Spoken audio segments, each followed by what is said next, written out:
Parliament ఎన్నికలు దగ్గర పడుతున్న సమయంలో గులాబీ దళపతి కల్వకుంట్ల చంద్రశేఖర్ రావు తెలంగాణ భవన్లో పార్టీ నాయకులు కార్యకర్తలతో సమావేశాలు నిర్వహించడం ప్రారంభించారు. తొలి విడతలో కరీంనగర్ ఎంపీ నియోజకవర్గ పరిధిలోని నేతలతో సమావేశమై ఆయన ఈసారి అక్కడ తాము ఖచ్చితంగా గెలవబోతున్నామని కూడా చెప్పారు. వ్యూహాలను గురించి చర్చించారు.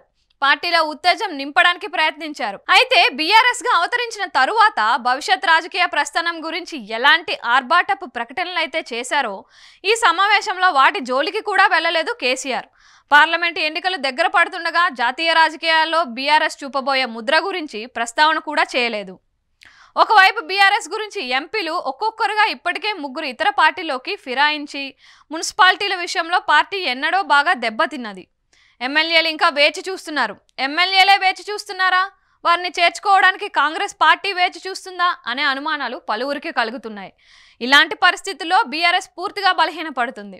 ఇప్పుడు కేసీఆర్ పార్టీ కార్యకర్తలు ఉత్తేజం నింపడానికి ప్రయత్నిస్తున్నారు, కానీ ఆ ధ్యాసలో తమది జాతీయ పార్టీ అనే సంగతే మర్చిపోయారు. తెలంగాణ రాష్ట్ర సమితిగా పేర్కొన్న తమ పార్టీకి భారత రాష్ట్ర సమితిగా పునర్నామకరణం చేయడమే తమ పెద్ద తప్పు అని కేసీఆర్ ప్రబుద్ధులు ఈ పార్టీకి గుర్తించి ఉండవచ్చు. అలాంటి పరిణామం జరిగినప్పటి నుంచి మొన్నటి తెలంగాణ ఎన్నికల ఫలితాలు వచ్చే వరకు దేశ రాజకీయాలను మొత్తం తమ పార్టీ శాసించబోతున్నట్లుగా కేసీఆర్ అండ్ కో చెప్పుకుంటూ వచ్చారు. తెలంగాణ పరిపాలనను కొడుకు చేతిలో పెట్టేసి తాను హస్తినాపురం కేంద్రంగా రాజకీయం నడిపించాలని కేసీఆర్ కలగన్నారు.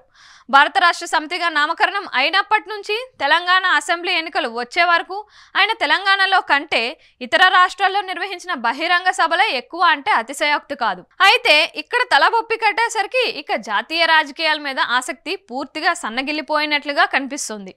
నిజం చెప్పాలంటే ఆ పార్టీకి అధినేతకు అది చాలా సంకట పరిస్థితి. ముందుగా అనుకున్నట్లుగా ఇతర ప్రాంతాల్లో కూడా ఎంపీ ఎన్నికల్లో తమ పార్టీ అభ్యర్థులను బరిలోకి దింపి తొడకొట్టాలంటే తెలంగాణలో ఎంపీ సీట్లు కూడా గల్లంత అవుతాయేమోనని భయం. అదే సమయంలో ఇతర రాష్ట్రాల్లో పోటీ చేయకపోతే బీఆర్ఎస్ ఆవిర్భావం అనేది ఆరంభసూరత్వంగా అవమానకరంగా తేలిపోతుందని ఇంకో భయం. ఇలాంటి సంకట స్థితిలో గులాబీ దళపతి ఇక జాతీయ రాజకీయాలు ఊసెత్తకపోవచ్చని ప్రజలు అంచనా వేస్తున్నారు.